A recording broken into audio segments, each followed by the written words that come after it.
আজকে যে যুব দলের সভাপতি সুলতান সালাউদ্দিন টুকুকে আপনার ওই শাহজাহানপুর থানার একটি মামলা 24/10/17 ওই নির্বাচনে 1800 নির্বাচনের আগে যেই গাইবিগুলো মামলা হয়েছিল ওই মামলারই একটা, যে শাহজাহানপুরের একটা মামলা 24/10/17 ওই মামলায় ওয়ালটন ফ্রিজ কিনে অনেকের মতো আপনিও হয়ে যেতে পারেন মিলেনিয়াল।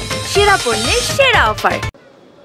ওনাকে 2 বছর একটি ধারায় আর একটি ধারায় 6 মাস 2.5 বছরের সাজা দিয়েছিল। ওই মামলায় আজকে ওনাকে গ্রেপ্তার দেখানোর জন্য কেরানীগঞ্জ জেলখানা থেকে নিয়ে আসা হয়েছে। ওই মামলায় আজকে গ্রেপ্তার দেখানো হয়েছে। আমরা এইখানে জামিন চাইছি, জামিনের আবেদন নামঞ্জুর করছে। আমরা এই আদেশের বিরুদ্ধে মহানগর দায়রা জজে আমরা খুবই তাড়াতাড়ি আমরা আপিল দায়ের করি।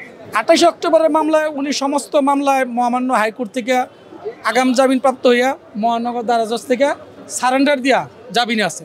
সকল মামলায় জামিন আছে। 28 অক্টোবর কোনো মামলায় ওনার কোনো ওয়ারেন্ট নাই, উনি সকল মামলায় জামিন আছে। অবশ্যই আমরা আইনি লড়াইয়ের মাধ্যমে আমরা অতি তাড়াতাড়ি সুলতান সালাউদ্দিন টুকুকে জামিনে মুক্ত করবো ইনশাল্লাহ।